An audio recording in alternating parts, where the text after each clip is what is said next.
Hey everyone, welcome to Princess of Gay. I'm your host Connie, and today we are here with a review for the first impressions review for the first episode of HBO's The Last of Us. So, this series just came out yesterday. It started with its first episode, which is, I have to clarify because, streaming services a lot of times pump out multiple episodes at once or even the entire season. So I have to clarify, I did one episode. But it was also an hour, 20 minutes long. This is obviously based off of the hit video game of the same name. And I'm just going to tell you right off the bat, this review will have spoilers in it. Even if you've played the video game, there are some changes. So I would suggest, unless you don't mind the spoilers, I would suggest not watching this review until after you've seen episode 1 of the series. Because there are changes. There are things that are a little different, but we'll get into that. So we'll start with just a spoiler-free review. Just a quick spoiler-free review that doesn't really tell you much of anything, that doesn't really go into anything beyond the basics that would be known or expected for The Last of Us at this point. So, for those who don't know, The Last of Us is a post-apocalyptic drama. That's what the series is mainly focused around. It's sort of, but not really zombies in a way.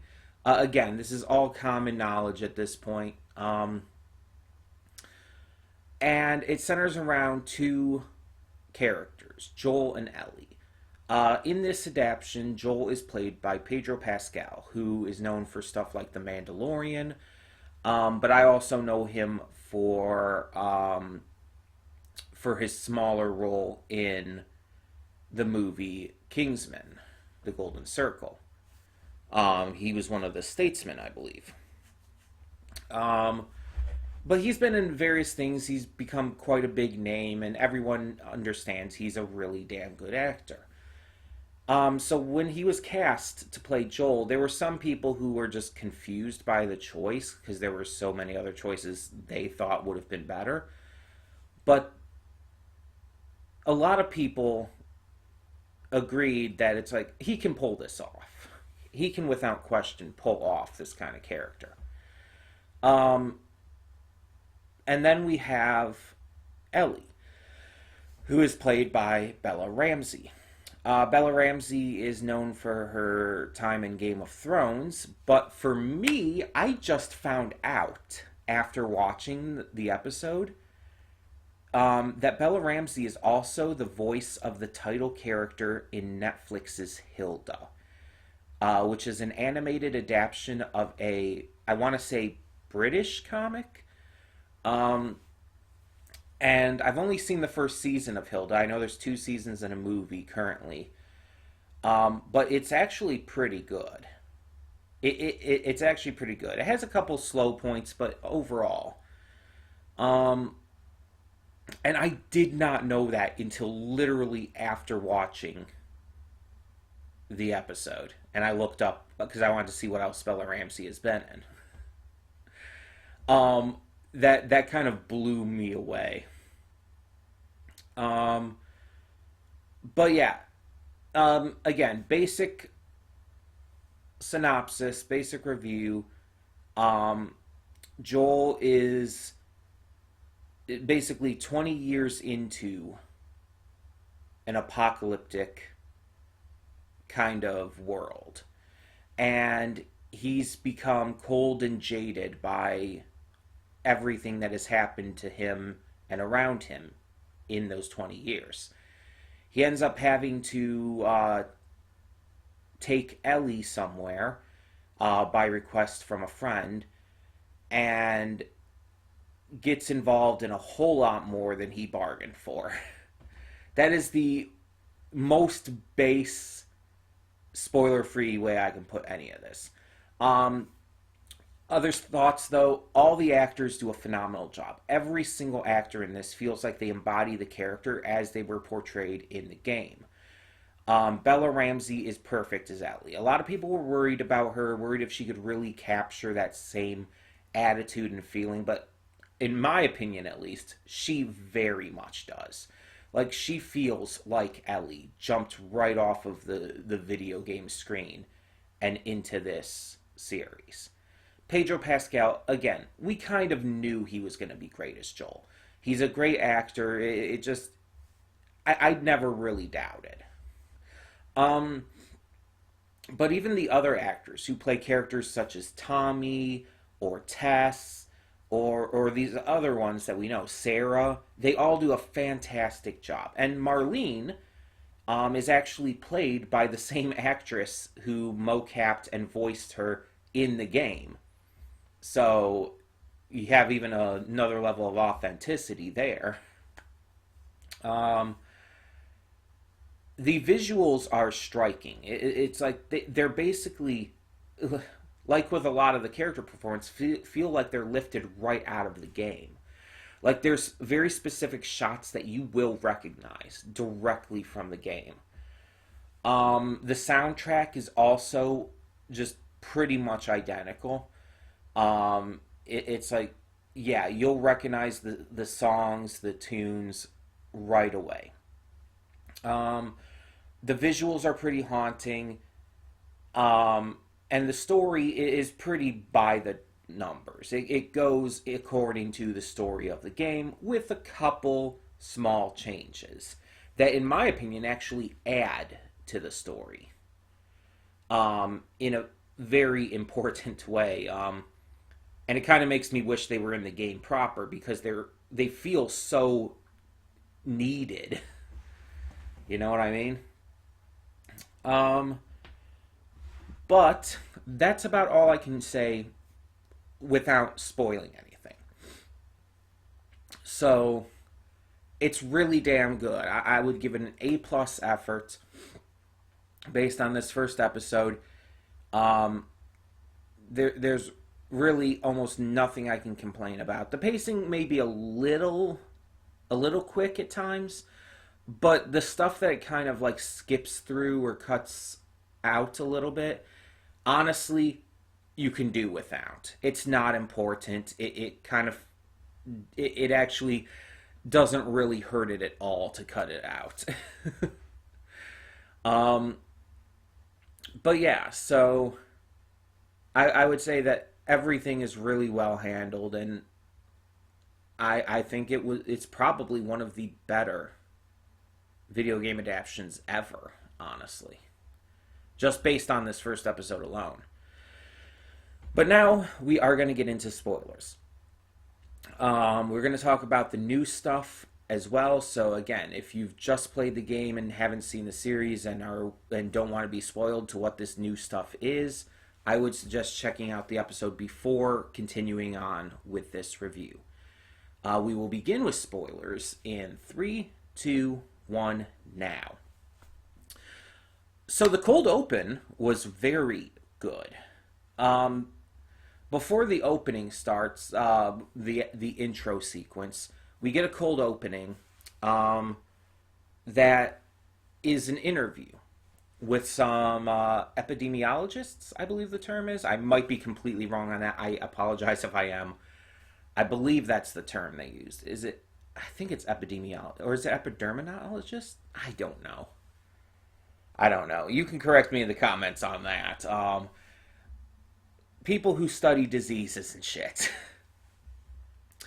But yeah, it's a TV interview with a couple of them talking about airborne viruses and whatnot, which is very fitting considering COVID and all. um, but the one scientist there says, "Oh, we don't have to worry about all these viruses, all these bacteria and whatnot. What we need to be worried about is the fucking mushrooms." He doesn't say it that way, but I saw like a post on Twitter that worded it that way, and it was like really funny. Also, that scientist is played by John Hannah, who is the actor who played Jonathan in the Mummy movies. You know, Evie's brother, Rick's brother-in-law, the kind of, you could say, comic relief guy, um, who was like all about getting rich quick and shit. Jonathan was always one of my favorites in the Mummy movies. Though the Mummy movies in general are fantastic. But like almost instantly when I saw him, it's like, wait, is that really John Hannah? I actually had to go look it up, and it's like, oh yeah, shit, that's actually him. And after I knew it was him, it was very obvious at that point, because it always is. Um, Such a random cameo. But yeah, they're talk. He starts talking about how there's these different mushrooms that take over the mind, such as cordyceps, which we all know, and even various other kinds that do this. He even mentions the entire thing about the ant and the mushroom taking over its brain and forcing it to do stuff, but keeping it alive and all. Basically, what created the concept of the fungal based infected within The Last of Us. And it kind of goes, the conversation ends up leading into, it's like, these could not exist in humans because of body temperature. But if the planet were to warm, as it is global warming, then the fungi would, adapt. It would evolve to adjust for that, and therefore would be able to affect humans, in theory at least. And the host is like, okay, what if that happens? And the scientist is like, well, we lose. He's basically like, simple as that. Without saying it, what he's saying is, we fucked. And so then we go to the early 2000s, where it starts off with the flashback sequence, which is the opening of the game. Except this time it's expanded upon. We get to see a little more of Sarah and Joel and their interactions prior to the outbreak starting. We get to see how they interact with their neighbors and with each other. And it actually adds a lot more depth to their character. And not that they didn't have any in the game, they very much did. But let's be honest, a lot of Joel, a lot of his depth came after the 20 years. After he had already become jaded and everything. A lot of that was added through his connection with Ellie. So, at the beginning, you felt like really sad about what happens to Sarah because of the little bit of interaction you see, plus just the fact of what happens. It's like horrific and just really depressing.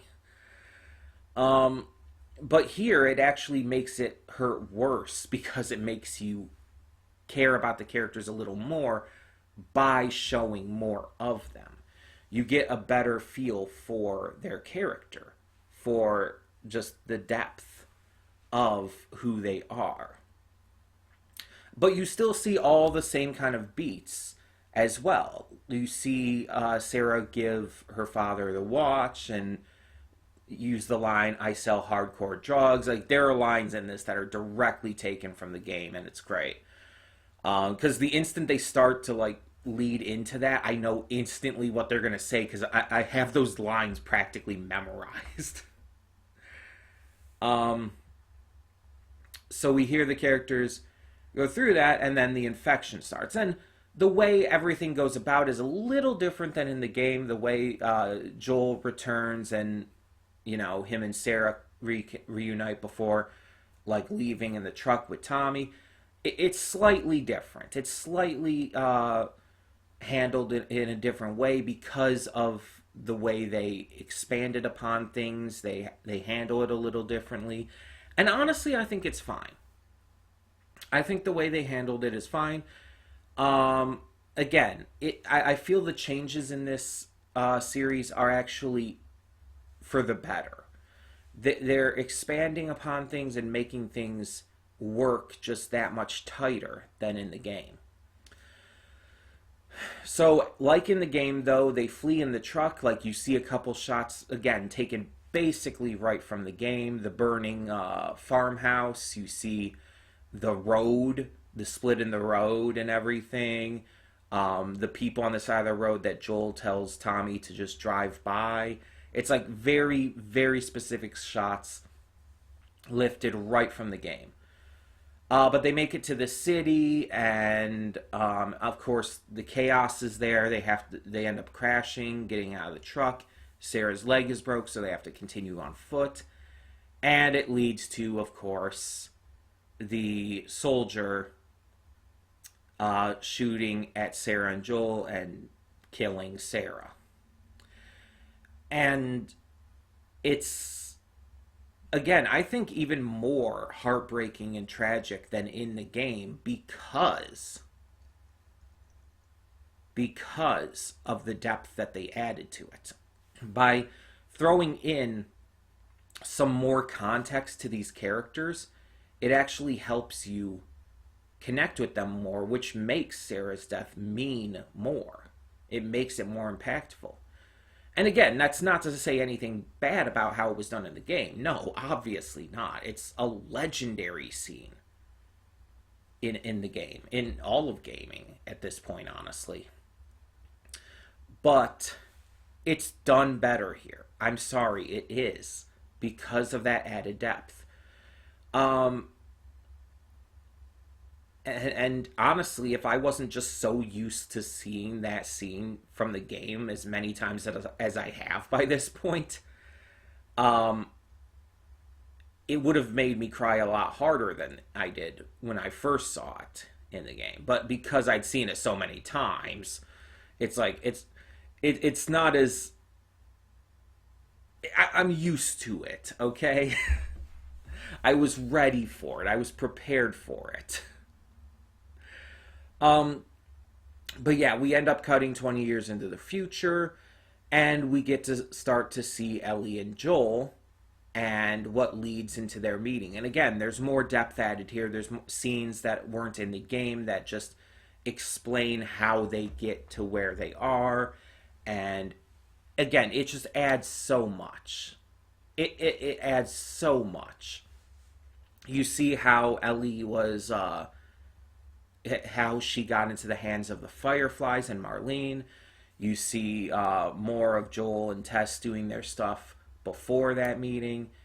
And one scene that is cut out is the stuff with Robert, which happens basically right after the events of the 20 years before end, and you skip ahead. And then it like goes and like, oh, Joel and Tess have to take care of Robert because of the deal that was broken and all. But honestly, it's such an inconsequential part of the game that it really doesn't matter that they skipped it. It doesn't take anything away to skip it. It doesn't really add anything. It just does it makes it go a little quicker. It makes the pacing go a little quicker.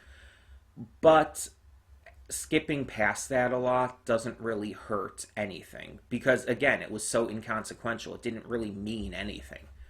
In the game, it was basically just to show where Joel was at and to introduce us more to Tess. But they still get to do that perfectly fine in the way they handle it in this series. So Joel and Tess end up, at first go after Robert, but find him and his men dead, and and who they find there instead are the Fireflies, Marlene and her. I guess you could say second in command, but I don't know if that's actually correct. But they're there, and of course Ellie comes out, and we get the mission. Marlene tells them, like, transport Ellie to the capital and all. We'll give you some good stuff, and you can get whatever you want as long as you bring her there. And they take the job. And so it goes pretty much as you remember. They go to the apartment, Tess leaves for a bit, and Joel goes to sleep while Ellie just kind of hangs around. again, there's a few things added here, a little more added depth. Like there's this radio code that Joel is using now in this, where it's like, oh, certain songs from certain decades mean different things. And Ellie wants to know, what do songs from the 80s mean? Um, so when Joel wakes up, it's like, she's like, oh, a song came on the radio while you're asleep. He's like, what song? And she's like, something about Wake Me Up Before You Go Go, which that made me laugh because I love that song. Like, unironically and everything. But he's like, shit. And it's like, oh, she's like, oh, okay, so 80s means trouble. And it's like, oh my God, you are perfect. Like, I mean, I was already convinced of it before that, but that is such an Ellie thing to do, to just fuck with him and trick him like that.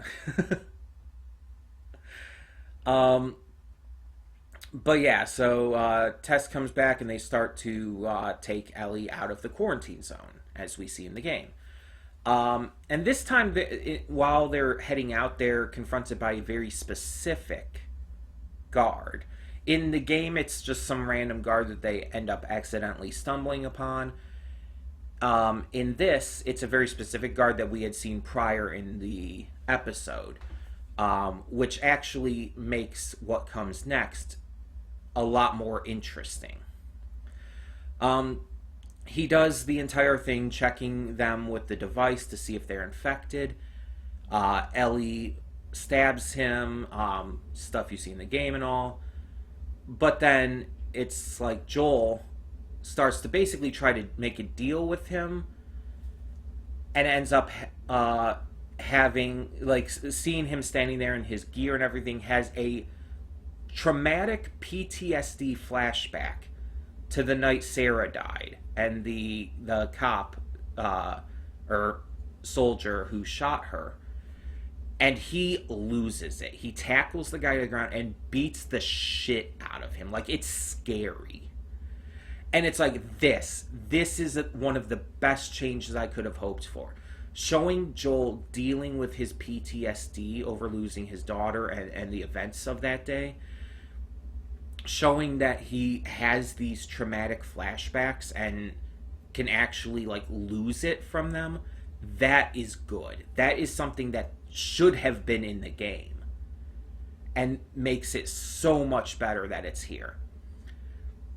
And again, because we know Joel knew this guy and had fairly good rapport with him from earlier in the episode, it actually means more to see him just completely lose his mind on him than if it were just some random guard.